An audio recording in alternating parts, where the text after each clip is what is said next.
Hello. Hey, Brian. Welcome, Hey, how are you? everybody. Yeah, I'm doing well. How about yourself? I'm doing great. Happy Thursday, right? It's Thursday.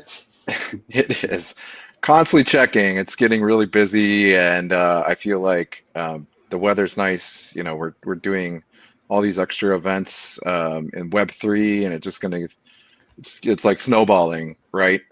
Snowballing out of winter and into the summer. It's But true. yeah, and Yeah. hello everybody for tuning into the Whale Discord. We're live there. We've got this also streaming to YouTube, Twitch, and Twitter. And this is another episode of Creator Toolbox. And this is an episode that I think is very special and different. Whale is a community-driven ecosystem built around digital art, culture, and of course our legendary Whale Vault. Today we're joined by Bryan Brinkman. Most of you guys probably know him, but he is a someone who is well represented in the Whale Vault, first of all. And I would say he's a pioneering digital artist whose work spans network television, um, in addition to probably lots of movies and ads, I'm sure that we never even realize you're associated with. Um, and of course, the NFT world, you're just all over the place. So I think of you as one of the more prolific creators in the space. And, I've always been curious to kind of explore that more with you. So this is a great opportunity, I think. And you know, this show has really been so far focused on looking at the platforms that are out there that are providing tools for creators like yourself to use. But I thought it'd be really interesting to get your perspective again as somebody who's been just around for a while, seems to have a lot of curiosity about stuff, and also I think you're really good at building relationships and kind of uh, letting other people give their resources to you to use. It's kind of like my perception at least. So it's great to have you here, Brian. It's great to be here, and yeah, I'm happy to dive into all these topics. It's gonna be fun. Cool. Cool. And those following in the Whale Discord, I'll drop some links so you can learn a little bit more about Brian. His career again is pretty vast, but I also do appreciate that he's one of the more active people on crypto Twitter or whatever you want to call it these days. And you can find his Twitter account. I highly suggest following it. There's also, of course, his Instagram account. Give it a follow. There's always, I'm sure, going to be good use for it in the future. But um, you know, Brian, I do think that you're just you're engaged in a way on Twitter that also kind of fits hand in hand with this kind of like omniversal approach that we take at Whale to the metaverse and digital creation, but then in your own work and what I see you produce at least. So just diving right in, I'm curious, from your perspective as a creator, what drives you to using a platform or some specific tool that somebody's creating versus going to like a manifold contract or commissioning some sort of custom build. Um, that's an interesting question because there's kind of two things there. One's about social media, and one's about minting platforms, right? Yeah. Um, what drives me to be on social media? One, I've just always been on it. I think the roots of my journey started on like newgrounds.com, which is technically a social network where artists were putting their cartoons on the internet and commenting and following and all that stuff. So from there, went to like LiveJournal and MySpace and Tumblr and all, yeah, Peach, Mm. whatever apps, any apps you could post content on. Most artists were trying those out, and the Web3 space to me felt like the next platform, but in a way that it wasn't just one app. It was this ecosystem was the platform. early on, I was like, oh, super rare. Super rare is the new Tumblr. But then you start to Yeah. go, oh, there's Known Origin, there's Maker's Place, there's all these places. And it expands very quickly when you go down that rabbit hole. But that was the initial thing, was like, oh, super rare is the new social network. But then Twitter becomes the umbrella of all of these platforms for you to kind of communicate. Right. And so that ties into why I like Twitter. I mean, you call it crypto Twitter. I'd say it's like kind of chaos Twitter right now. It's all over the place. Um, but I do like that I, as opposed to super rare or one of these platforms where I'm just showing my art, and it's that Twitter is everything. I can use it to talk about my art. I can use it to make Mm. jokes about the space. I can use it to share art that I collect or talk about other artists and retweet them and share them. I like that it's open ended in that way. Um, and it allows me to be humorous and make jokes and all this other stuff that doesn't necessarily diminish the art side of what I do, but instead it enhances it, because some people that may not know my art or like my art or whatever might like my jokes, and they're going to follow me, and they'll inadvertently start seeing my art, and it becomes a part of their life. And so I think that's a power of Twitter, is that there's, people that only talk about their art all the time. And there's some people that argue, oh, the algorithm gets mad if you talk about other artists or retweet other artists. I don't believe in that. I think as long as you're making compelling content that people like, the algorithm will keep favoring you. Um, and so, yeah, That's a good point. I Yeah. try to mix up a handful of like a couple jokes a day, a couple art posts a day. And then, it's, the space is an attention economy, and you can get attention so many different ways, and getting it from selling art is the hardest way, because that doesn't happen very often. And Mm. it's really hard to, like, only a few artists are constantly hitting that sales bot every day, whether you're X Copy or ACK, or someone like that, Sam Spratt Masks or something, that can keep that momentum going and that attention going. But most artists can't experience that level of just constant demand. And so, yeah, I think that's how I see that aspect of social media. And then in terms of minting platforms, it's open ended. I use Transient, I use Manifold, I use Super Rare, Yeah. I use, you know, being in the space 5 years now, the options were limited when I joined. If you wanted to do additions, like Rareable was the only way to do it, or like there's some more like Mintify type things. Um, but then Nifty Gateway happened, and then all these other things, Known Origin, and all these other options started coming out. But a lot of those were curated, and so an uncurated way, Rarible was kind of where I was doing my minting back in 2020. Um, but yeah, I thought Manifold was great. I'm jealous of all the artists that joined in a post Manifold world, because there was kind of a blueprint to work from, and building your own Yeah. contracts and all this other stuff that, outside of a few artists like Josie and Joy and a couple other people real early on, weren't really building contracts themselves. And I certainly didn't have the know-how. If AI existed back then, I could have figured it out, but I wasn't going to like learn Solidity in order to Yeah. write my own contract.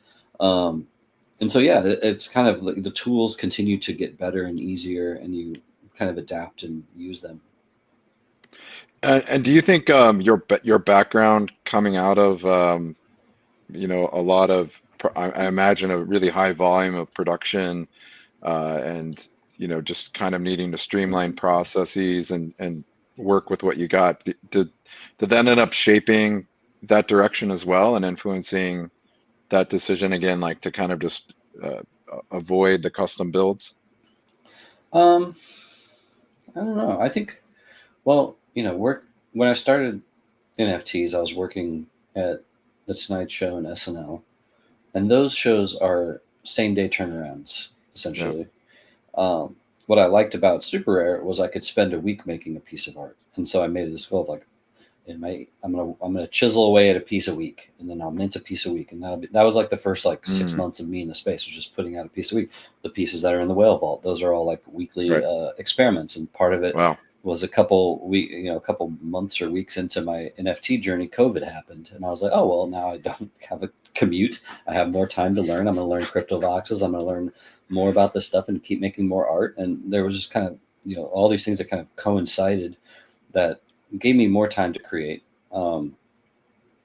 And yeah, to me, it was like as opposed to same day, it was kind of a cathartic, um, relaxing way to create art that normally, I was doing art stuff prior, but it was like gallery work that I would work on a piece for a few weeks and then it'd ship out to LA and sell in a gallery. I really enjoyed how personal the collecting experience was with people in the Web3 space, because in the prior world, those galleries, they take their 50% and they ship the art to somebody and they don't tell you who bought it. And this, you can like look on the blockchain, see who it is, send them a DM, thank them, and have a conversation, become friends with the collector. It was a much more enjoyable experience. Yeah, and well, that's an interesting question though. Did you find yourself, not to get too far off topic, did you find yourself actually really digging into that interaction with your collectors and that kind of extra personal element that I'm sure you probably didn't have working at the larger studios? To some degree. I mean, Yeah. most of it was public tweets back and forth and stuff like that. Sometimes there'd be some DMs, but for the most part, I'm a little introverted when it comes to like that interaction. I never want to make collectors feel uncomfortable. I never, I don't DM collectors and say, "Hey, I have a new piece available," because I don't want them to feel obligated to buy it. Sometimes they appreciate it. I appreciate when people tell me about drops, but I personally would rather, if someone collects my work, they do it out of their own volition versus like some sort of guilt or something. And so, yeah, mostly I reached out to collectors to say, "Hey, thanks for collecting my art. What do you like to collect? Tell me more," and like learn from them, like what kind of stuff they're into and what things like Jimmy.eth, like about like on chain art, and like, oh, what's on chain art? Like, what's going on here? I think there's something interesting to that, and like some of the collectors then you collaborate with in various ways, whether it's like Pranksy, and I did like Pranksy Land and Crypto Voxels that summer, and just various other ways. Like usually Whale Shark's a great example.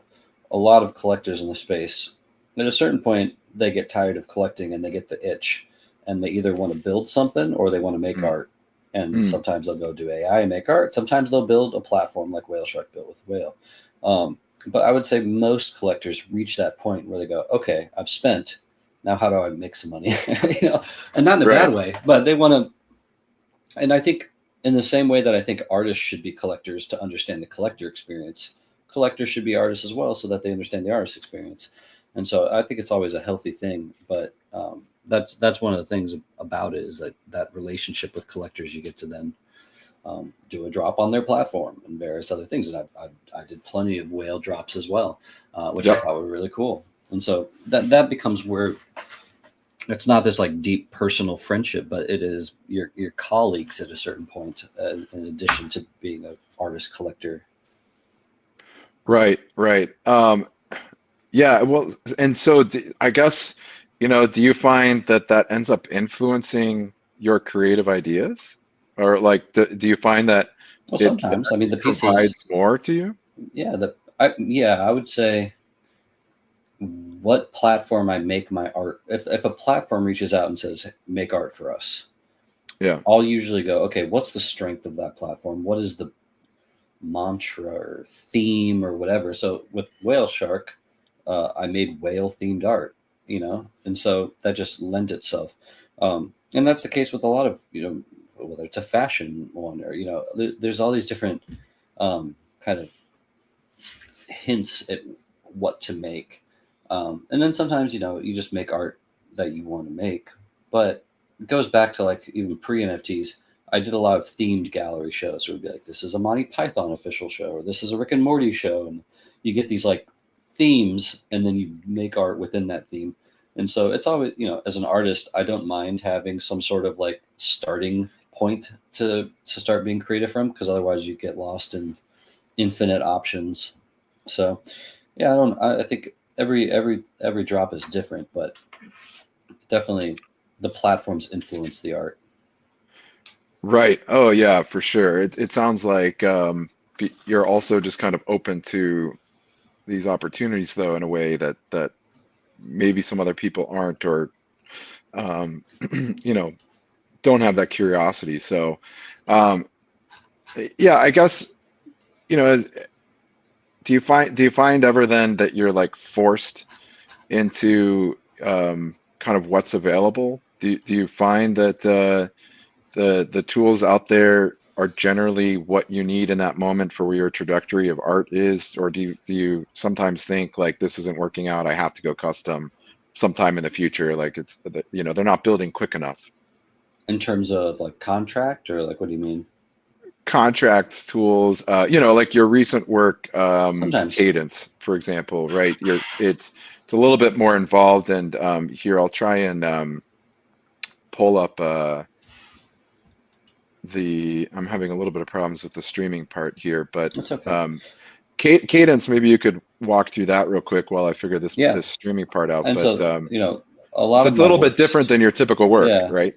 I would say a chunk of my works are collaborations with other artists. And so this one was a collaboration with Eddie Wharton. Um, and he's been slowly building out a library of data artwork. And so I got really excited about that. And we kind of put our heads together and spent a couple months working on this way of showing my 5 years of art that I released. Um, and the challenge there is it's HTML. And Hmm. so even with that, like, we had to tweak some stuff to make it run on super rare at the last minute, but it all worked out okay. But yeah, sometimes the tech is a little bit ahead of the curve. It's often the case in this space, whether you're making like GLBs or dynamic artwork. Like, a lot of it just won't display on certain NFT apps on TVs and stuff like that yet, because we're just kind of a little bit ahead of the curve. And that's kind of the excitement, is being early to these things.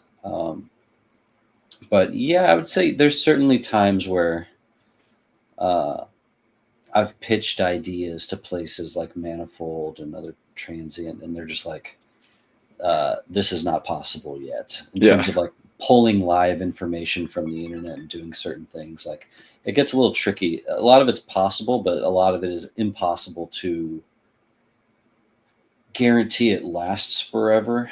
Things can break. And so I think that's been one of the smaller challenges. But for the most part, things have gotten, whether it's with code or um, transients, dynamic works. I think most Hmm. ideas are possible, but at the same time, a lot of times you're looking at templates of what's been done. It's not often that artists are producing wholly new things. You're kind of just variating on kind of the templates of like, oh, you could do this thing where it changes based on the price of Bitcoin. How do I make an interesting drop based around that? Or you can do one that changes night to day. How do I think of something that might do that? And so, like, I did one that changed every hour, and it was a guy that like drained down and got full again. And so, those are concepts that have been around since back in the async days. But it's more just trying to figure out, we got double mongoose. Yeah. Yeah. StreamYard's having a little difficulty Twins. today. Uh, Speaking of broken things, async art. That's Hmm. something we've talked about a few times, and yeah, I think it's a great use case for everybody in Web3. Sorry, um, it was a place that I think was one of the first experiences I had with music NFTs, and it's a great use case that I present to other people when I'm trying to explain the benefit of a smart contract, the accounting, the payment processes, the use of the multimedia components. Um, I wonder if you could also talk just a little bit about Betty's Notebook, which was, I think, the first ever release on async music. Yep. But then it's also a platform which has unfortunately now shuttered and is no longer operating. And some things still work and some things don't, right? Yes. So, So so yeah, maybe if you could give just a little bit of background on what Betty's Notebook is for people who yeah. don't know, but then, what is it like now to have something that's not fully functional, or it's certainly not functioning in the way that you had intended? Yeah. So I would say, yeah. So Bayes Notebook on a base level is if you know how async works, you can control layers of a piece of art and change it. Different people can own different layers and change it how they want, and it becomes a collaborative way of changing artwork in various ways. Um, that that was the original async thing, which is great. Also confusing to most people, but really groundbreaking idea.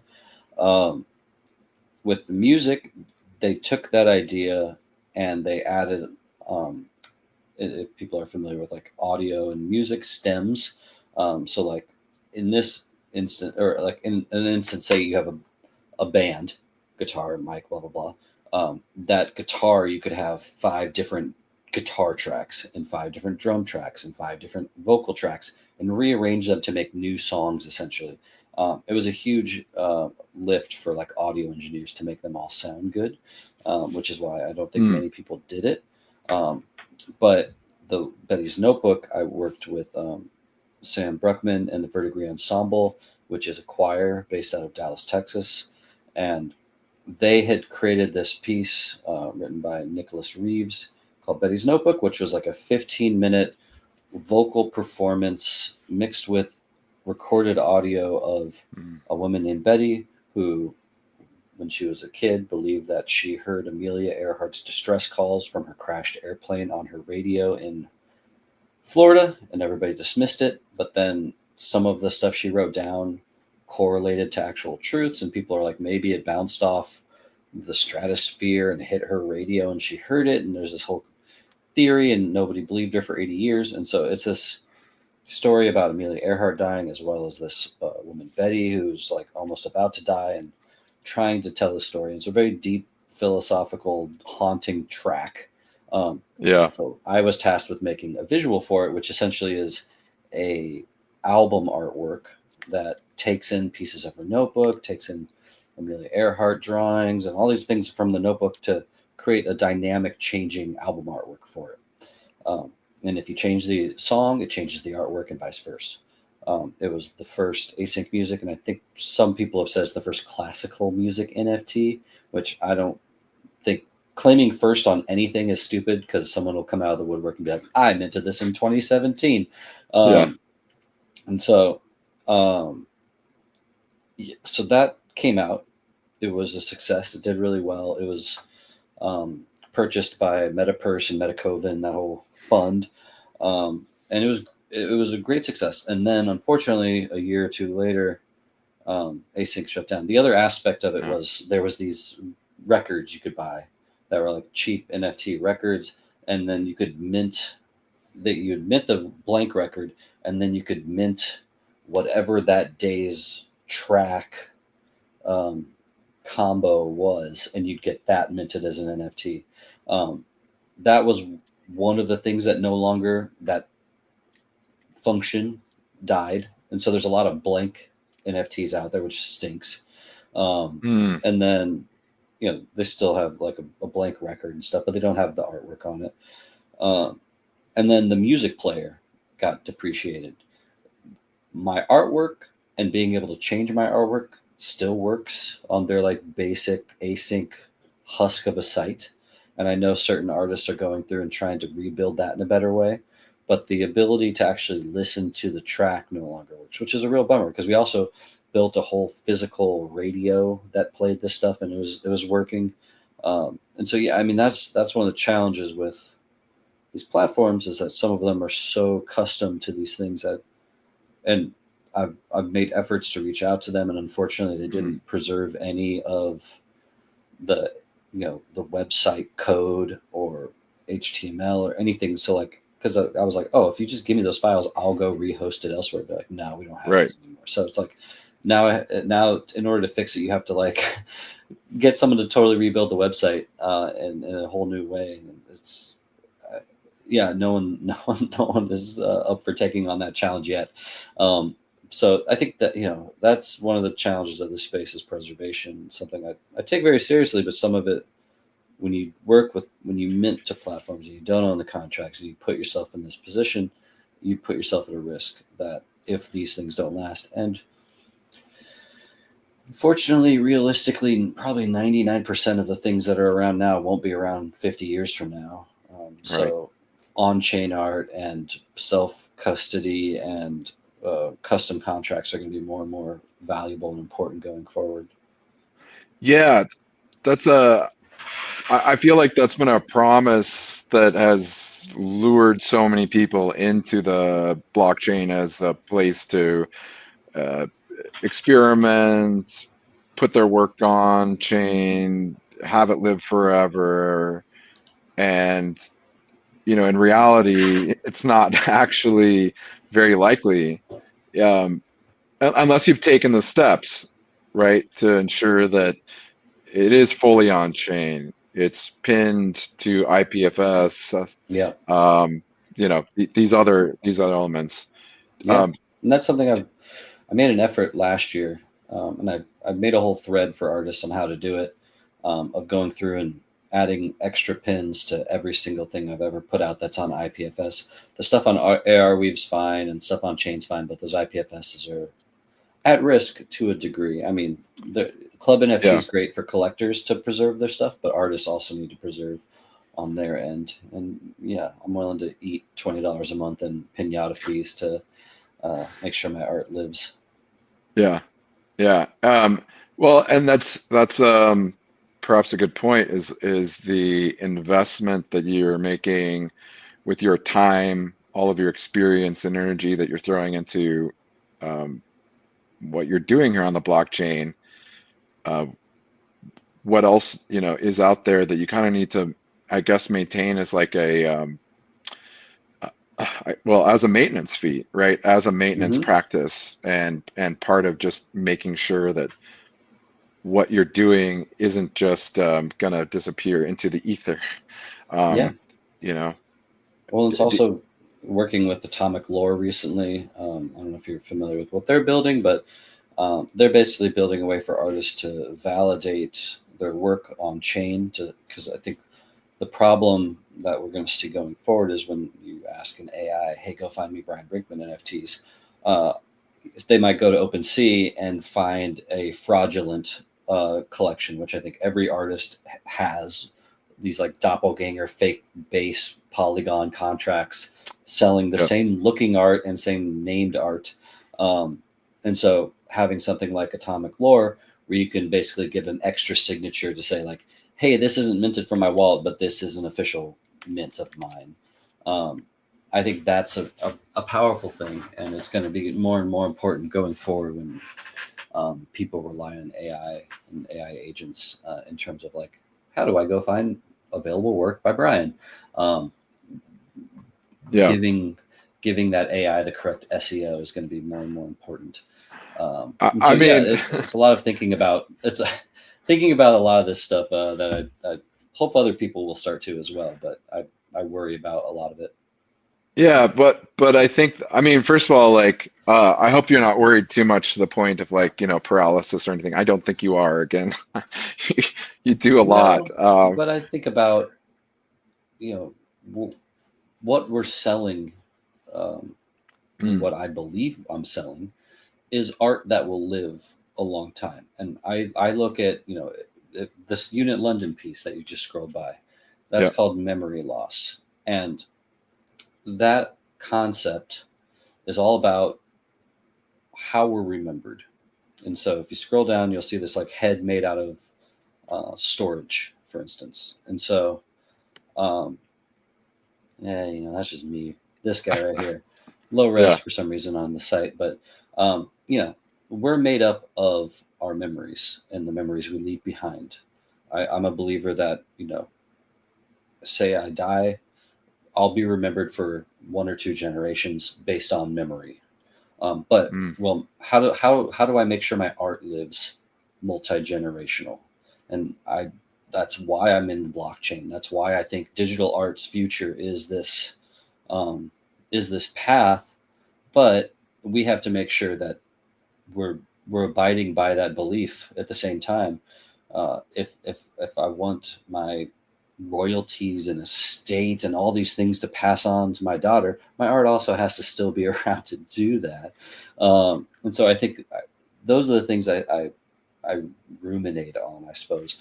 They don't make me paralyzed, but they certainly weigh on me in that every piece I put out into the world is another thing on my shoulders that I want to support and make sure is quality to the people that are willing to buy it and support it.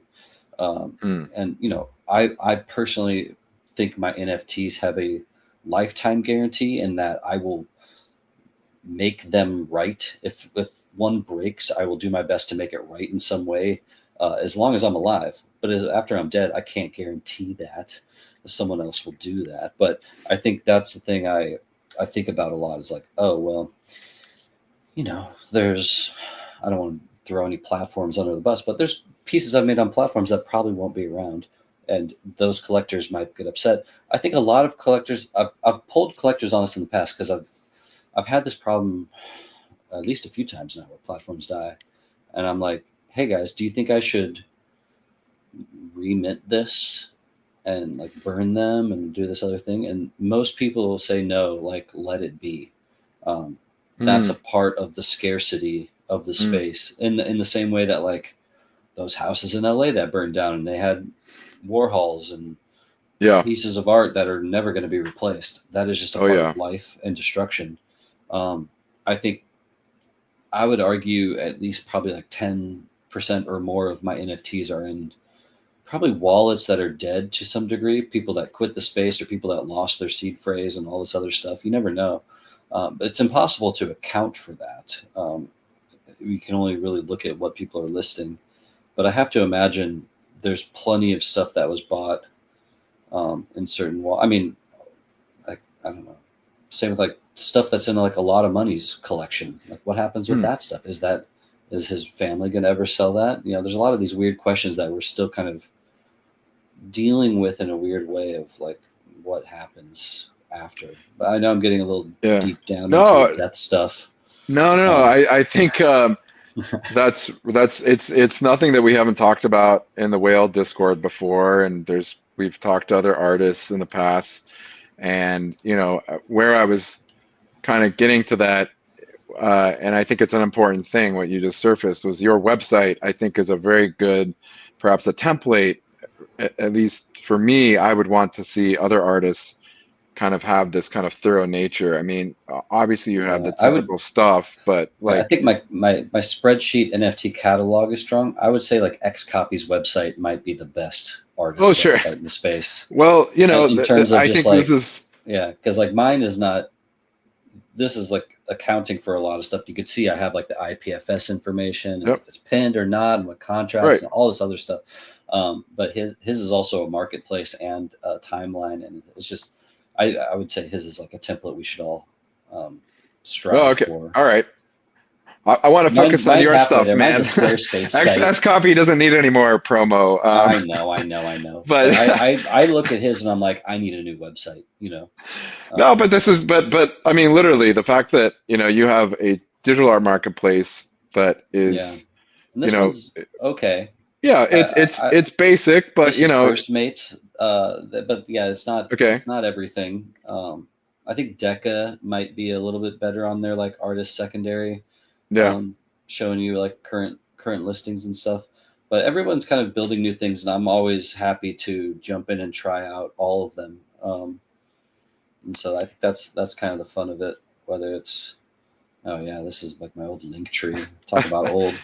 Yeah, right. Even like those scent blogs. I loved scent back in the day, and I have a lot of Whale Shark, right? Early works just have. Oh yeah, so like you can go look at the whale piece I made.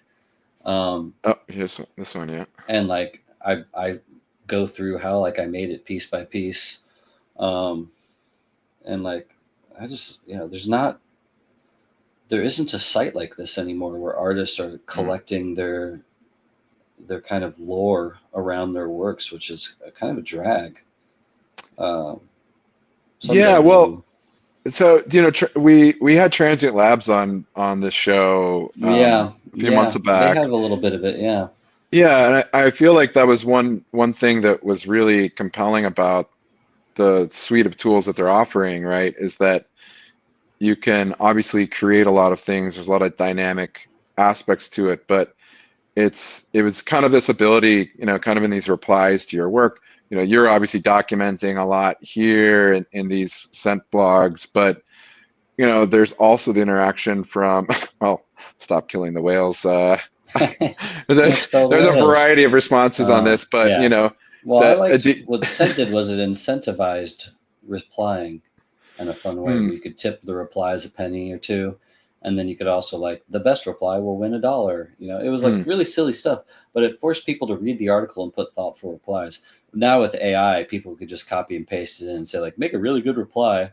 And so I wouldn't trust it nearly as much as I did back then. That's true. That is true. But where I was going, I guess, do you find that like Transient Labs, for example, their kind of inscriptions and their kind of story add-ons into a collection, is that something that's appealing to you? Yeah, I think it's cool, and Atomic Lore kind of does that, where I can attach like tweets and stuff. I I like what they're doing with transients, except it's different from Scent in that transient the NFTs house the stories, and it's all kind of wrapped within a singular place. Whereas Scent was a social network where you discovered other artists and other posts, and I don't Transient doesn't quite do that yet.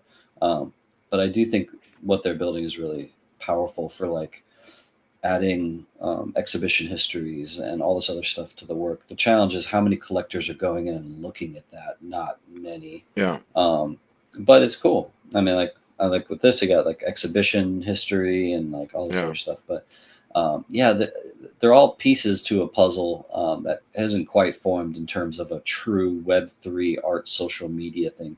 I feel like all of these ideas are like pieces that will integrate into whatever that is. Right, right. I mean, this is a journey. This is a journey for sure, right? And we're all on it together. Some people I think are leading it. Some people are, pioneering the way, et cetera. But you know, it is constantly evolving, and the tools just, like I would have never expected this type of experience or Transient Labs, what they're building. There's other platforms out there building stuff that, just I certainly wasn't expecting, right? And Yeah. now we have it, and it's up to people then to use it, first of all, right? Um, Hmm. but I guess, do you find that these platforms, these tools, are they actually accessible? Do you find that that these platforms are doing a great job of, bringing down the level of entry so that it's still obviously secure, safe for people to use, but Yeah. actually allows them to adapt it to their work? I think so. I think Transient and Manifold are both doing excellent jobs at just making a very easy to understand back end. Um, Making a contract's never been easier, and then yeah, and having store inscriptions on that one yet. But Yeah. um, yeah, it's just really really easy. I mean, look, it looks like yeah. What time is it there? 5 o'clock. It's like halfway through the day or something. Oh wait, no, you're in New York. You're I am, man. 2 o'clock. Yeah, yeah. I was looking at that Uh, UTC on the ad thing, and I was like, oh, 5 o'clock is when this started. Um, but no, we saw each other last night. I know, I know, I know. Gosh, I don't know why I thought that. I mean, Um, this is also something I've noticed here in New York, for the in-person Web3 community here. You're present at quite a bit of it, and I think that that's again just a valuable thing for a lot of people to just show up, right, and yeah, be present and interact with not only collectors and you know these platforms and whatnot, but other artists. And I think that's really important. Like, do you find that that other artists are reaching out to you to get this information? Like, hey, I saw you do this thing on Transient Labs. Like, did that work? Yeah, I think Yeah. so. Yeah. Yeah, I think we're all, I mean, a lot of the artists, we're all in chats together and sharing information and trying to help each other out and introducing each other to people. Um, and yeah, the in real life aspect is huge. I would say most, not most, but a lot of my success has been because of my proximity to New York. You know, I live in Westchester, just north of it. It's like less than an hour away. But like meeting people, having dinner with people, going to events, being present, um, even in the pre NFT world, when you work in like the TV industry, and they say, "Hey, I need an animator to come in and fill in." You go, "Oh, who do I know?" And you're just going to think of people that you've seen recently or know that are working recently. And the same thing goes with NFTs. If people see you and they see you creating, and you're on their mind when they go, "Oh, I need somebody to drop on this platform." They go, "Oh, maybe Brian will do it," you know. And so it's about just kind of being on people's mind is really valuable in a weird way. But it yeah, I know for a fact, like doing a gallery show in New York, whether it was the one last week or the one like 2 years ago, post gallery show, someone has reached out both times and said, "Hey, really love the gallery show. I got an opportunity for you." And Hmm. it's just because you're top of mind when they have to share a list of artists to do something, you know? And so, yeah, I know it's a privilege to live near New York and have that luxury to be available, but it has been a huge advantage. Right. Well, and so that's like that is a tool in your toolbox, right? You have this ability to show up to things in person here in New York, but I think it also goes back to the way you've made your life and work available, not only on your website, but Twitter, right? Yeah. And just kind of just being present. And I think it's very easy for a lot of artists that I've known to just, hole up in their studio and they don't do anything outside of what they're doing in their studio. And maybe they're shipping things out to like random shows here and there, but you try to drag them out and get them to an event and it's nearly impossible. And, Yeah. I think that's um, personally, I think that's somewhat of a disservice, but we're also all individuals. I can't really force anybody out, right? But Yeah. you know, Yeah. No, yeah. I mean, I made a tweet last week talking about the future of being an artist in the space with AI. And, you know, the gist of it was, if you want to be successful in the space, you got to pivot to being an extrovert. Like I'm somewhere in between. I like to be introverted, but I also can be at an event and be social. And that, again, is a big, big deal. Being present, being active, that comes with its own risks. Being doxed and visible and all this other stuff puts you in some sort of risk. So I understand artists that want to be anonymous and not be seen. Um, Yeah. but I think it's a trade off. And um, yeah, I think for the most part, one, it keeps you humble and makes you honest. You don't want to like screw over anybody and have them like come to your house and beat you up. Um, but yeah, I think Yeah. it just in general, it's been for the best. But yeah, and it allows me to go like speak at events and stuff, and I don't have to worry about like wearing a mask and things like that. So yeah, for the most part, it's been pretty solid. I think, what was the original question? I went on a tangent there. No, I mean, I think you kind of you got to it. It's about getting out, showing up, Yeah, getting out there, showing your face, whatever that might be. Even if you have, I mean, I'm sure you could come up with a really fantastic mask. I would actually kind of like to maybe yeah, see that, but it's this general idea, I think, of being present, and I think I know I encountered many artists who I really love their work, and you know, and I'm probably guilty of it too. You know, you drop it, you get into a space and everything's going well, and then you know the market or something in life, whatever it is, takes you out, and you just don't come back. Um, Obviously, that's going to make a big impact on whether people remember you, Yeah. you know, how they value Yeah. you, We've right? seen it many times where people take like Yeah, a year off and they come back and people are just like, not interested anymore. It's right, tough. I mean, right, uh, right. and it's not that the art was bad. It's that there's, I don't know what it is. Maybe it's a little bit of trust broken, or maybe it's um, just that flavor going away. I mean, sustaining in this space is not easy. I'm very fortunate that I've been able to do it for 5 years. And I mean, honestly, it's not like I'm up only either. It's like my one of ones fluctuate with the market, and so does my drops. And it's about finding. Um, I mean, if you look at this chart, you can see my one of ones, for instance, are the big dots.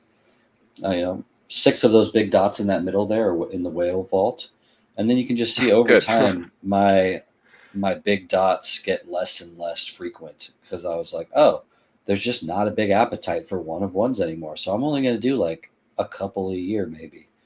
Yeah, Um, and you have to kind of just adapt to what the market wants. And the market right now wants kind of low quantity, affordable editions. And so it's like finding those like 100 editions at 0.04 or something, you know, like that is more likely to find buyers than, you know, an edition of 10 at 0.5 each or something like that, you know. So it's all about kind of just like going with the flow and making sure that your stuff is priced affordably, finding new ways of releasing it that make the experience of collecting interesting.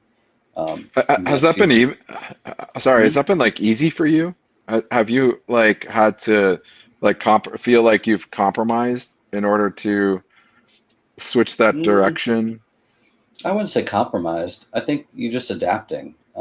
Yeah, And in the end, my general logic is that, you know, the people that collected me in those inner rings of this piece, how many of mm, those people are still collecting? Not many. You know, most of the 2021, 2022 collectors are sitting out right now because they're broke. They're trading meme coins trying to make their money. They're not going to keep investing in the same art. And so you have to look at, okay, well, I'm going to keep putting out new art and getting active current collectors, um, and you know, finding ways of reaching that new audience and continuing to bring in new collectors and make sure that you're not just selling to the same people over and over. I appreciate the collectors that have supported me and continue to collect me in bulk, but I much prefer to get new collectors that are excited. And um, I think that that's the fun balance is like, how do you make the old collectors happy while bringing in new collectors as well? And you have to kind of like sell some allow list to them or do airdrops or do whatever, you know. With this one of one that we're looking at, Cadence, yeah, um, part of this was there was a bidders edition, and that bidders edition is actually 25 pieces, 10 of which go to the bidders of this, and then the other 15 are divvied up to my collectors. 5 of them are raffled in my Discord, 2 of them are going to be raffled in Eddie's Discord, and the rest I'm hand delivering to a couple collectors that supported me over time. And so that's like a weird way of creating this weird sub collection that's all given away for free. And yeah, that sub collection also works as marketing because each one is highlighting a different drop and giving more context and lore around that project. And so when someone collects it and tweets it, they're tweeting essentially an advertisement for that old collection that hopefully will yeah. garner some new attention. And I think that's part of the fun of the space is like, how do you make new art that also brings people back to the old art, because you don't want to just keep putting out new stuff. You want to make sure that the old stuff is still getting seen, and so how do you share that more and more? um, it's a fun balance, but it's also really I was important trying to to have find that some of the single ones to zoom in on, but balance. we'll do Yeah, this instead to give people an idea. And you've it's I thought it was then just kind of a really cool extension of, you know, you used what seems like kind of a new process between Transient Labs and Super Rare, new process for you to look at your art, but you're then thinking of on these rings, like, you know, your work and how you approach these things. There's like layers and these outer rings of the associations, and not only is that reflected here, which I think is brilliant, and you see kind of the you know, points in this timeline, Mm-hmm. the dots here, but just like you said, it's a fun thing, but it's also a multifunctional thing in that it's marketing for your work and continuing to just bring new light onto those works. It's another tool that Yeah. you've developed yourself here, right? Um, had you seen anybody else doing this type of thing? Was this? I don't know. I don't think anybody's done something quite like this, but maybe. No, I Um, don't think so either. Yeah. I mean, I don't know if it's going to be a huge success or not, but that, you know, it's a goofy little project, and I think that's what, you know, looking at this year, a lot of my drops, because the market is kind of not in a great spot. I did an ordinal drop that did well. That was a really cool way to use recursion. It was a series of 30. I did a free airdrop to people that interacted with my entry on Sam Spratt's drop. I did this one of one. And then, yeah, I think always trying to think of new ways to release art. That's interesting. I think the act of collecting is a part of the art, whether it's the mechanics or the experience. That when anybody collects a piece of art, they're going to go show it to somebody and say, "Hey, look at this piece." That person's going to say, "Well, what's special about that piece?" And you can either talk about the tech behind it, and that might be interesting. You can talk about, "Hey, I won this auction," or "Hey, I got this in a raffle," or "Hey, I got this thing." And the act of collecting it is a part of it, or maybe it's the interaction with the artist. If I talk to them and they, "Oh, I met," you know, or maybe it's like, "Oh, Brian, he used to work on these shows," or whatever. You know, he has a backstory too. The more I call it like little elevator pitches about the projects that these collectors, when they go show it to their friends, you give them that ammo to talk about the pieces effectively, that make it more interesting, because that's going to be what hooks in the next people, and they go, "Oh, maybe NFTs are kind of cool. Maybe I should go collect that kind of stuff." And so that's always kind of thinking about the narrative and the story and all this other stuff. It's all embedded in extra layers to the artwork. Yeah. And that's super cool. I was just and you know, to explain what I was just doing, I was just using your controls here to kind of How'd you make it flip? manipulate, you know, manipulate it a Yeah. little bit. But You can make it like seizure inducing if you press S and then make it go real fast. Oh yeah. Oh oh my yeah. gosh, yeah, SidXO is just going nuts in the chat here. I know this is totally up Yeah. his alley. Yeah. Um, Well, I don't know if people can't tell what this is. Is it's 30 frames of an animation, and it uses recursion to load each into each other. So the animation you're seeing here is pulling the on-chain image. You can see the little numbers in the bottom corner. Into this animation. So it's code-based, on-chain, ordinals. And it was my way of getting essentially a high-res animation onto ordinals, which is very difficult with the constraints of size and money. I think this ended up costing like $5,000 to mint. It was really expensive.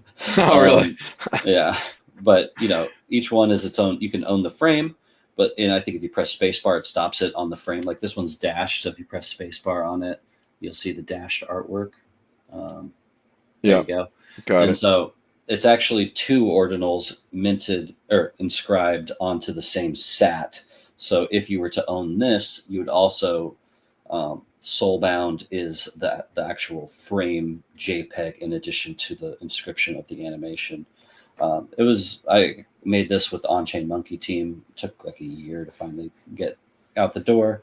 But it was a really fun way of like kind of talking about why I think ordinals and recursion are cool, and then also throwing a lot of like the pizza frame is on a pizza sat and the skull one's on a curse sat, and like there's a lot of really fun sub lore in the ordinal world that I tried to like call out as well. And then some of them are like this one's on block 9, and Yeah, you know that gives its own like funny thing as well. And I think that was the fun of it, was like I wanted to make ordinals, but I wanted to make sure I came in and did something that was like educational about ordinals versus just like yeah. trying to like extract off ordinals. And so yeah, I was really proud of this one. So do you find that, maybe this is a good example? Um, Ordinals is still very new compared to other NFTs, but like, did you find that On-Chain Monkey like was able to just do everything that you wanted to do, or was there a real dialogue here that um, led Um, to what we see now with this project, Flickr? yeah, I mean, early on they told me about recursion, how they were inscribing like JavaScript and all the stuff so you could run generative code. And I was like, okay, well, what could I make for this? And the process of it was like, okay, I made the art. Now, how do we inscribe it and all this stuff? And we inscribed it gosh, what was it called? The Not the Rift, but whatever it was called, like a year ago, where Mm, Bitcoin kind of like split. Um, we did it before that, and we did it before runes, and there was all these things that like got in the way of us really, like we could have released it like a year ago probably, but then everyone was like about runes, and we're like, let's wait till runes are over. And then I had my baby in the summer, and then I had a bunch of mm. drops in the fall, and it just took a long time to come out. But the bonus of it taking forever was we were able to like get it on all those different sats, and like kind of like slowly get it to where I felt like it did what I wanted it to do. Oh, that Oh, that's Sid almost had, he said halting. It was called the halving. having. Oh, Uh, yeah, sure. um, Just the having, yeah. Thank you for the hint. Um, yeah, so I think that was the benefit of it taking a while, was that by the time it came out, we were able to do it kind of in an interesting way where that reinscription stuff, people weren't doing that a year prior. And like there's new techniques that we could integrate into it that made it even more relevant to now. Um, Okay. So there, yeah, you're in a Discord lurking. For those watching, of course, there's always a concurrent conversation happening in the Whale Discord. Great benefit of being in there, because there's always great discussion there. But there's definitely some questions coming in from the community, and a few that got DM'd to me earlier today. So, sure. maybe this is a good Yeah, let's do time to it. kind of pivot to that. Yep. And one of them actually, you had just touched on it, so I'll ask on it. You were talking about AI and the creator stack and how that's, not only influencing um, the jobs available to creators, but also what creators can do. Um, you know, Are you currently using AI?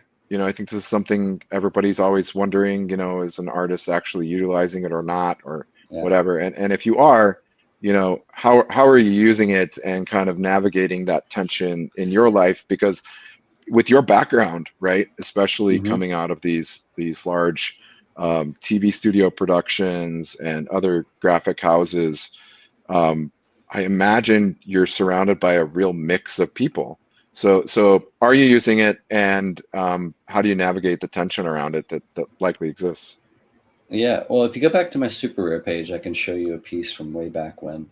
Sure. Or it's on my if you go to that sent page, I can show you.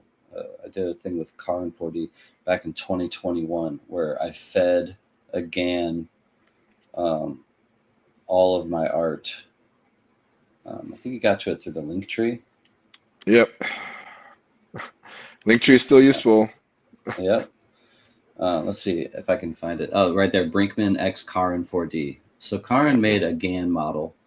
Um, and so this was like pretty early on, where I fed it 500 stills of my work, and it started spitting out these things that looked like ugly blobs of color because AI was very early.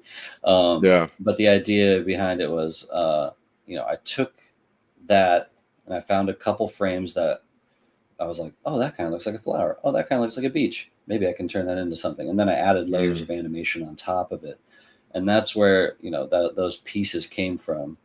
Um, and so that was a weird one where like my art sandwiched with AI in the middle, and I felt good about that. Where AI was Mm. the tool in the middle to accomplish this thing, and I still use it to that degree. Where like I did a drop called Copycat like a year Yes. ago, where Yeah, I was there. yeah. So the cats were generated with AI, and then I took those and made them particles in a thing that made it look like a cat. Yeah, that one.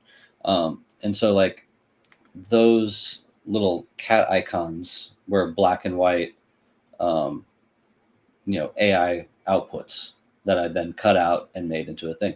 And so there's times where I use AI in different ways, and I use it in like the Norman Rockwell collaboration I did, Ephemeral Embers. Yep.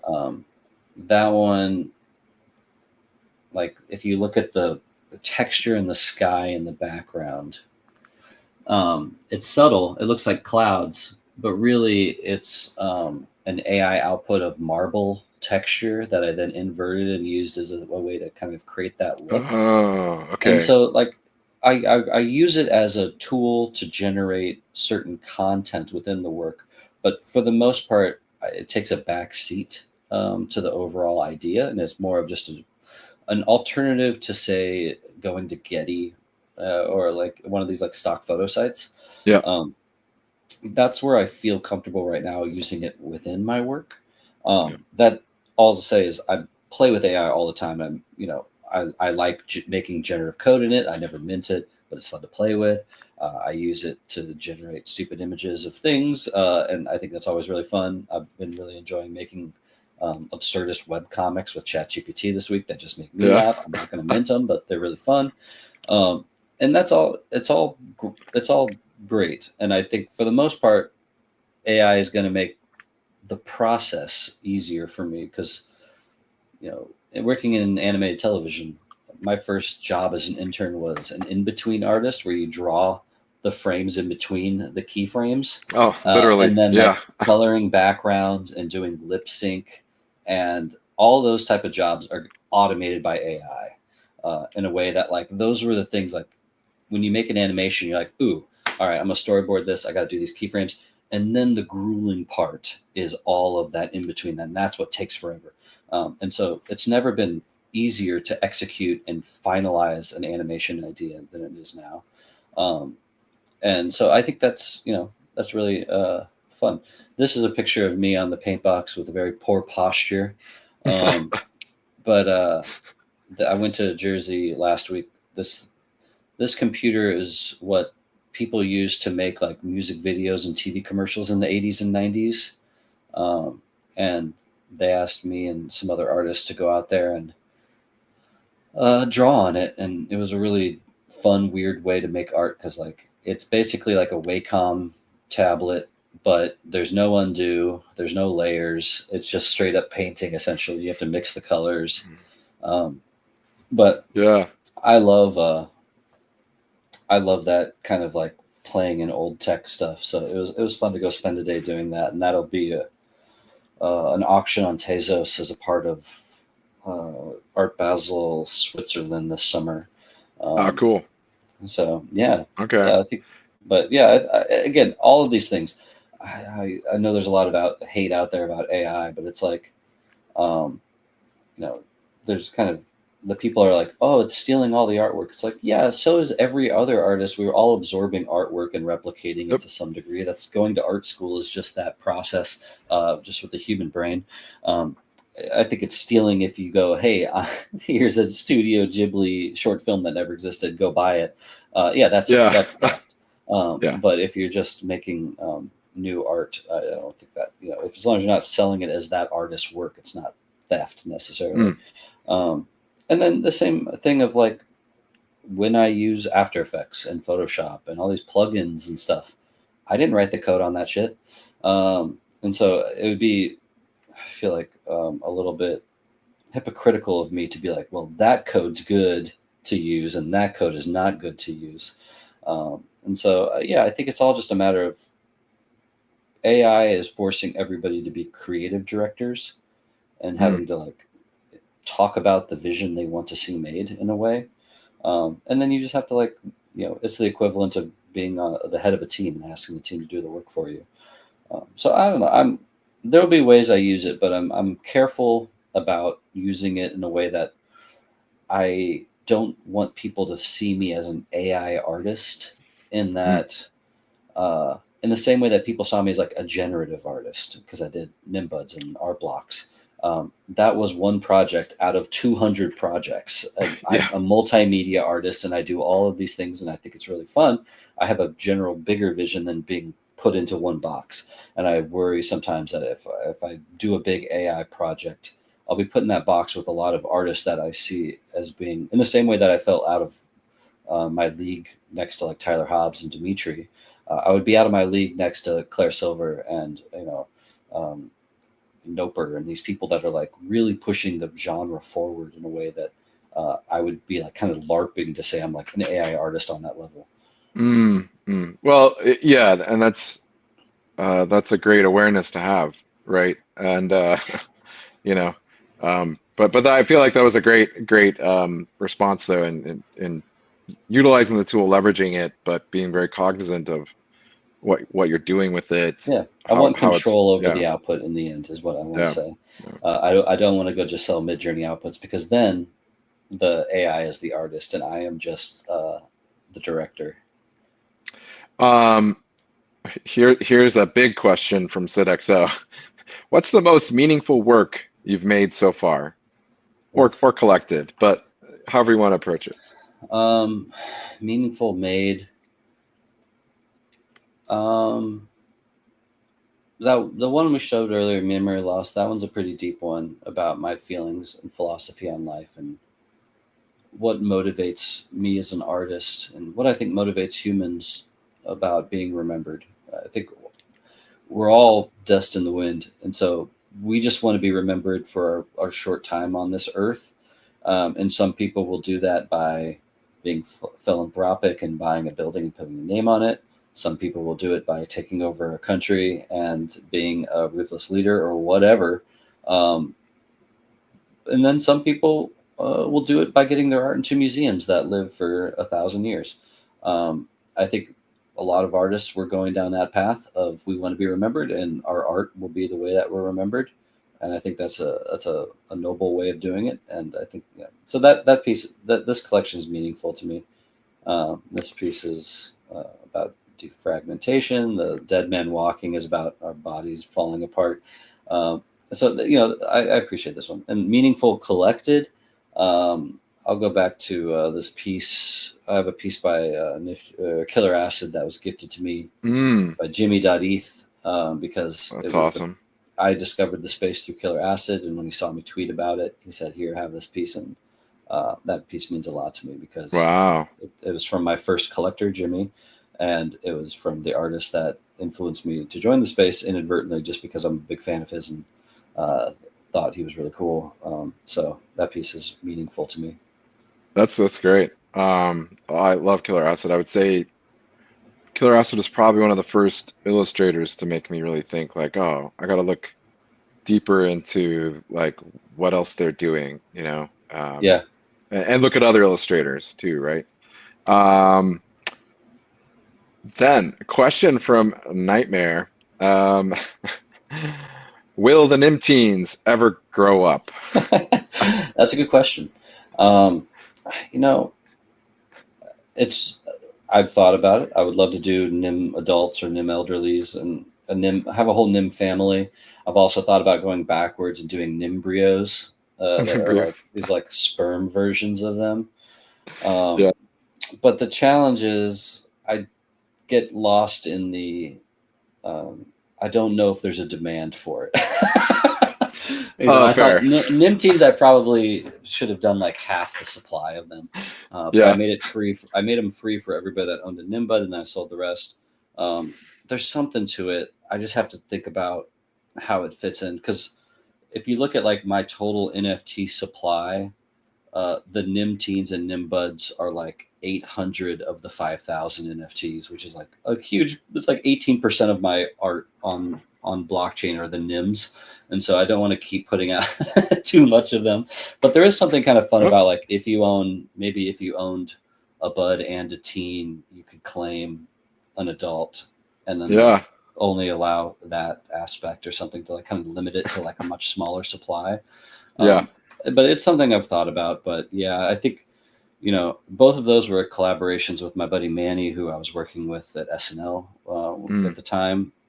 And he then went on to build stuff at Pixel Vault for a few years, and then now he's doing like crazy AI stuff. And so I don't know if I could lock him. Like if I was to do it again, I would want to do it with him since he's a big part of that, and he's also kind of crazy busy with stuff now. But maybe someday. I did them 2 years apart, and this year would have been the 2-year mark to do it. But I just didn't think there was much demand for it, and so I'm just holding out on it. It'll happen eventually, I'm sure. There'll be something, but yeah. Well, yeah, I think like as long as you're enjoying it, kind of why not? But at the same time, it's always good to be editing and curating yourself, right? It's unpopular, but I do like the Nim Teens more than I like the Nim Buds personally. All right. But the Nim Buds are art blocks curated, so they hold a premium. But I think the Nim Buds are just way goofier. And I don't know if you were on that page. I like that if you go into any of them. For the Nim Teens? If you pull it up. Yeah, here, let me bring it back here. Both of them have interaction, but let's see. Oops. Pull one up. Will it load? Will it load? This is a very good question here. Let's go back to the beginning. Let's find one of these goofy ones. Oh, there's number 0. I own that one. The Brinkman if you estate. click on it, yeah, boom, there's your class photo. I love it, and it's got a little like flash to it. And then if you press X on it, you'll get the X-ray mode to see how they're constructed. They're all just a bunch of circles. Oh gosh. And then I think if you press A, it makes it alpha channel. I think. I forget one of them. Or maybe it's T for transparency or something. I forget.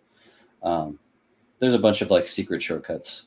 But I just like. Yeah, I didn't know these. I knew like the photo part, but I didn't realize. Oh man, full disclosure, I own an Nim Teen. I should have said that to begin with, but little eye movements. I love that these are also they all like have different blinks. They're not totally static. Yeah. Yeah, that was what I liked about the Nim Buds too. The Nim Buds, you can click in on them as well and put them back in their box.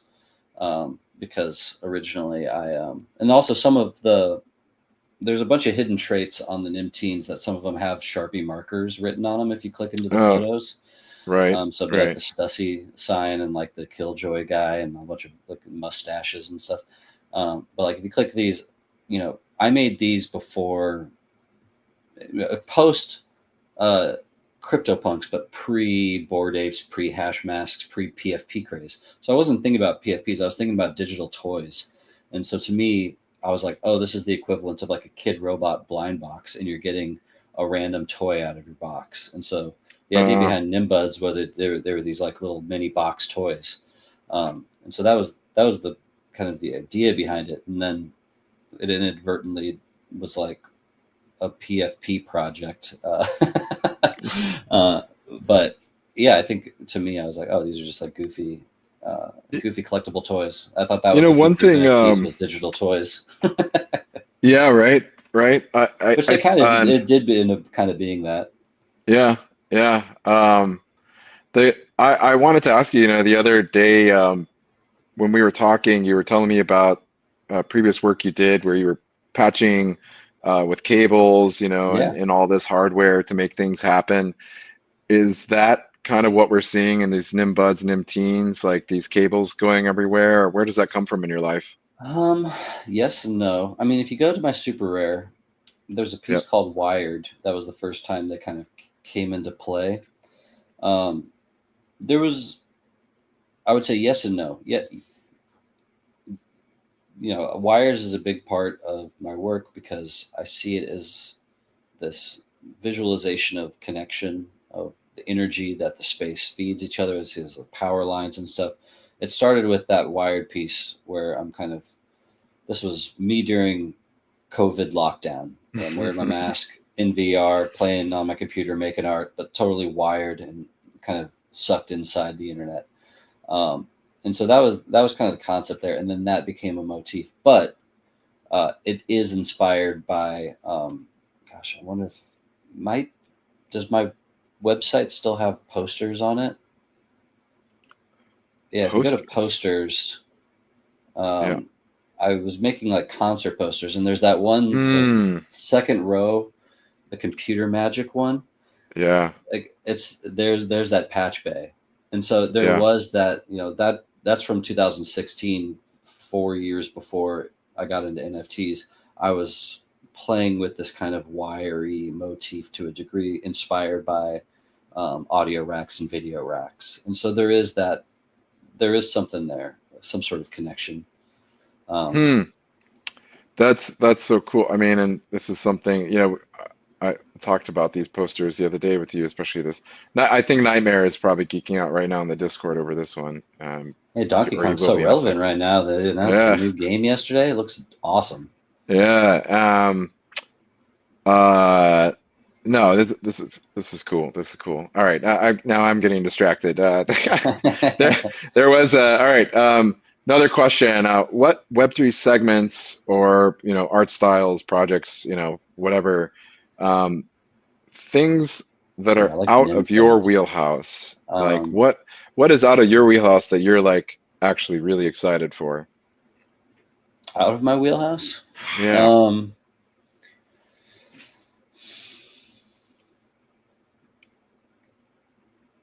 I like there's certain things that are not out of my wheelhouse, but out of my um, comfort zone of being able to do, like Jake Fried's really detailed frame by frame art. Like, I know how he does it, but I would never have the patience to do it, and that's why I love Mm, it so much. Um, Sam Spratt, he's doing some insane stuff with AI that's really replicating his style and doing awesome stuff with those masks. yeah. I don't know how to do that quite yet, and I wouldn't know how to do it with my art. His art is like emulating a still painting, which is a lot easier to do with AI than animation. Maybe it'll get to that point with me, but I think that's really interesting. Seeing what like Rafik and Jesse Wolstein do with flow animation stuff is really inspiring and cool. I love physics. I love. I'm like one of those dorks that just like watches like real time physics render tests on YouTube, and I'm like, oh, look at Yeah. that water splash. So I love that shit, and I again don't know how to do it effectively, and I don't know if I even want to do it. But like I look at that, I'm like, oh yeah, this is like that's super satisfying. And so there's stuff like that. And in terms of um, like I'm really impressed by like DIID and what he's doing with like dithering on chain. I don't fully Ah, understand how he's doing that, and I would I love to was learn just more looking at about that. that. I think learning more on chain stuff. What Felix did with his cipher dudes was really inspiring, um, and seeing how he was able to create some really insane on-chain animation with that. I don't know how he did that necessarily, and then he built this whole like you can go into the NFTs and it's like a 3D world you zoom around and it's fucking insane. And I'm like, oh my god. So I look at that kind of stuff like math castles and all that where I'm like, this is way beyond me. Um, Oh was yeah, this the math video game castles, one? right? Yeah, this is Yeah, the this one's real DIID goofy one, because it spawn changes like points. every day. Yeah, like there's um, I yeah, was I minted just a looking couple at, of in them. fact, I I had every intention of minting one of these earlier today, but I just got distracted and we were getting ready for this, so I totally missed this just ended, but very interesting way again to like kind of Yeah, utilize new but tools to do things, but yeah. yeah, I'm not sure. Yeah, that's the kind of stuff I'm like, okay, how I want to do more on chain art. How do I do it? There's certain I see some stuff on like ordinals that blows my mind. Like Shaderism did this release recently that was like balloon animal looking monkey characters. That was Hmm. all on chain 3D stuff, and I was just like, oh my gosh! Like, so there's every single day there's something on the timeline that blows my mind. So I think that's what's Yeah, so exciting about the space is that yeah. constantly inspired. You're trying to keep up, and it's very motivating and it's very fun. Well, so this is something I think we've talked about just a little bit here and there throughout this conversation was, but this has come up now in the Discord a few times. You know, from this tooling and platform perspective, like what do you think is still lacking? Do you think there's like a whole field of tools that are still lacking? Do you think there's you know, really specific things that you see are going to like take us to this next level of creative Yeah. output? I think there's a lot of things lacking in terms of, well, let's see, I can probably name three things. Yeah. One, there's not a good platform for selling secondary work at auction. If you have a, say, I have a Nimbud in my estate wallet and I want to auction it off for charity. Where do I do that? OpenSea is the best option. That can't be the best option, but that is the only option. That's crazy. We don't have that. And that's something that's so important. Instead, the space is like pivoted to having brokers doing it behind the scenes off chain, which is fucking dumb. No offense to the brokers, but that's not decentralized solutions. Yeah. And, you know, another thing is, if I wanted to, talking about Nimteens, if I wanted to do a burn that didn't destroy it, and it was, you, instead of burning it to the OX dead address, it sends it to my address as a you know, as a trade-in. That doesn't exist, and none of the platforms are building that. There's some like weird stuff like that that seems like obvious opportunities to create interesting mechanics that, you know, there's no money to be made in building it, so no one's doing it essentially. So those are two, and then maybe the other one would be just discoverability is really lacking. There should be some sort of platform that says, hey, you collect these 5 artists. Collectors of those 5 artists also collect these 5 artists. And just using that on-chain information to say, you like this, everybody else that likes this also likes this. You might like it too. It seems like such an obvious thing that would lead people to discover similar interests of other collectors that just, again, doesn't exist yet. And so there's just a huge amount of work to be done in that side of the space to make the space easier to navigate in various ways. This brings me to another question that was DM'd to me, but that discoverability part is something I feel like we talked about a lot. I think this general idea of like, why is there not like a great recommendation engine out there or whatnot?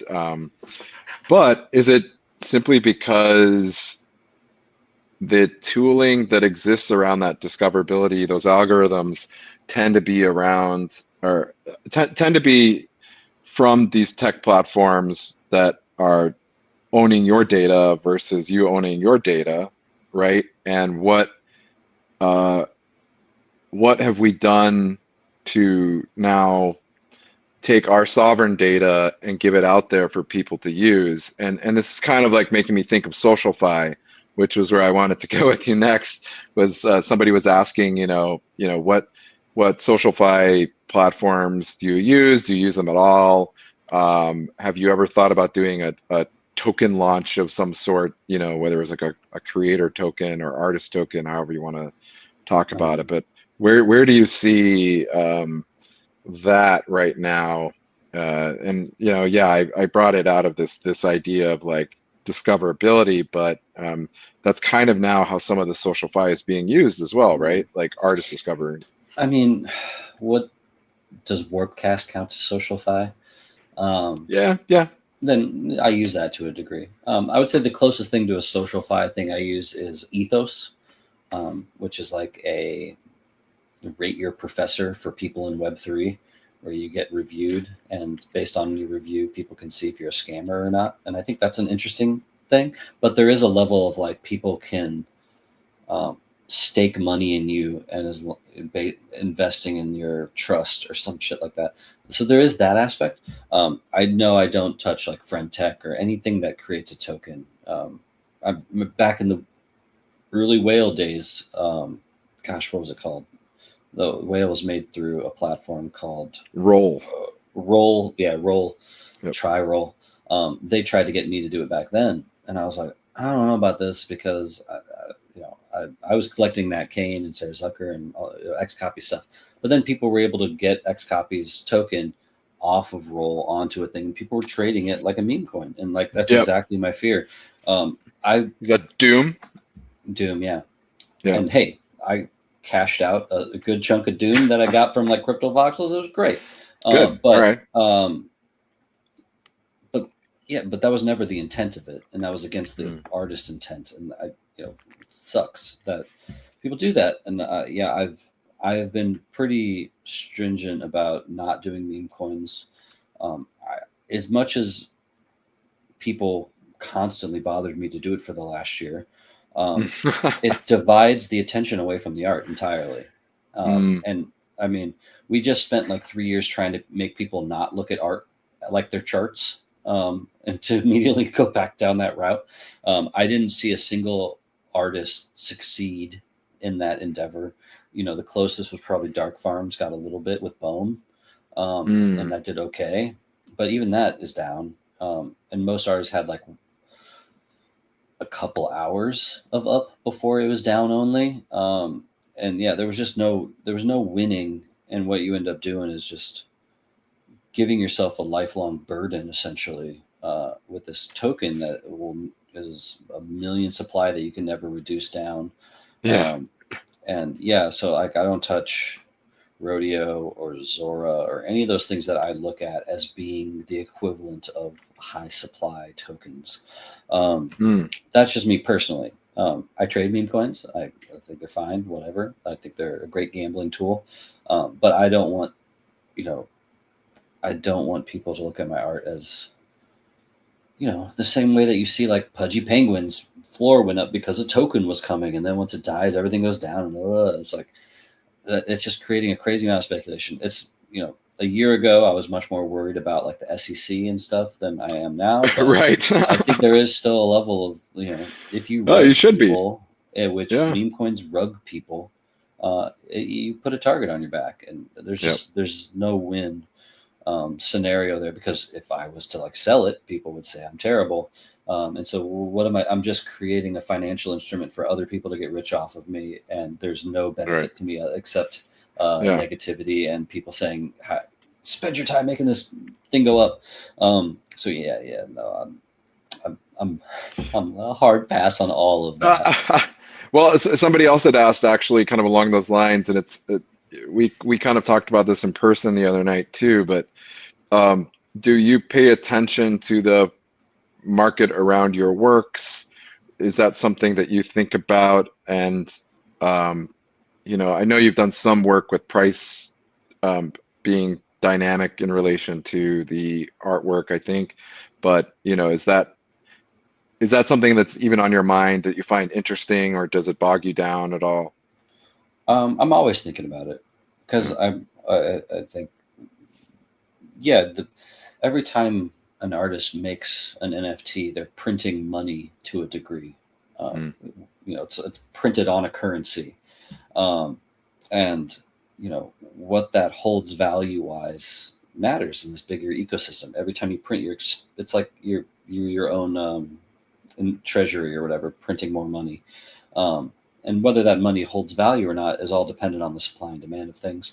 And so, sometimes if I see people selling stuff way under, which doesn't happen often, but it happens, people need to take a WETH offer or whatever, I'll put WETH offers in on stuff to try and get ahead of the bots or whatever. And then I put all that into my Brinkman estate wallet, which is basically just my way of either setting aside like my drop I'll do this week. I'll set one of mine aside into there, or stuff I recollect. And at this point, it's got like over 100 NFTs, and I use it to like raise money for charity or to trade with other artists for their art or whatever. But I'm never going to like sell it. And I think that, that's the equivalent of burning the art to a degree, and it lowers the supply. And I hope it doesn't look like manipulation or anything, but it's just me saying, oh, this is selling for undervalue, I'll buy it back because, why not? And I think most collectors are appreciative of it. Some of them might be bummed they didn't get it at a cheap discount, but I try to leave it for a little bit and let people have a chance at it. But yeah, I think that's kind of the mentality I have towards it, which is, I don't necessarily want to run up my price higher than it should be, but if it's hovering around the cost or whatever the price it was at, if it goes below that, then yeah, I don't mind buying it back. It's like almost like a little bit of a refund or something. But um, yeah, every once in a while you get some weird collector that's like, hey, you sold this for 0.2 and I bought it at 1 and now it's down to like 0.5. Can you give me 1 ETH for it? I'm like, I didn't make 1 ETH on that. You bought it from some other guy that sold it. And, that's where it gets a little weird. But most people, that almost never happens. Most people are very understanding. And yeah, it all. But I think being hyper aware of your value is important because it helps you price the next thing you put out effectively in a fair way. And absolutely. I always look at what is my value right now, and I'll probably sell it for half of that, so that whoever buys it sees the value grow. And I'll take the hit on the primary, knowing that the collector has a good experience. Well, and that's so long term of you. It's not a short term realization, and I really appreciate that. And I want to be cognizant of the time. We've been talking for quite a while. I've really enjoyed it. There was just one final question. I didn't see any others come in the Discord, but I thought this is an interesting one where somebody asked me, where do you see the future of creative tools going? Do you think it's going to be more automation or more customization? A mix of both. I think, looking at, like, say, Sam Spratt, for instance, he automated probably like 10,000 of those masks, and then he narrowed it down and customized them to make them feel special to each person. And that was a real win-win. But yeah, I think the challenge will be, with the ease of automation, will artists just oversupply because they can? Or will they make things that feel the correct size? I think, we saw that problem with generative art. I did, the Nimbus is 400, but a lot of the artists were selling 1,000 to plus, and the demand wasn't there. But with generative art, you can make 100,000. It's a self-imposed restriction, and we're going to see the same problem with AI, where, if you can make 100 things, why not make 1,000 things? And I think you're going to start to see artists that are good at self-restraint in this new economy succeed. Because the temptation will always be crazy to maximize extractions or whatever. Especially as an artist, you want to make enough money to survive and keep making art. And so I think that's always the challenge. Snowfro did a talk yesterday, and it was really good about, are you additive or extractive? And I think you have to find a balance. You have to be additive before you extract, and you have to continue to go back and forth. I'm with you there. Extracting sounds bad, but it's just a pushing. Oh yeah, right. No, space.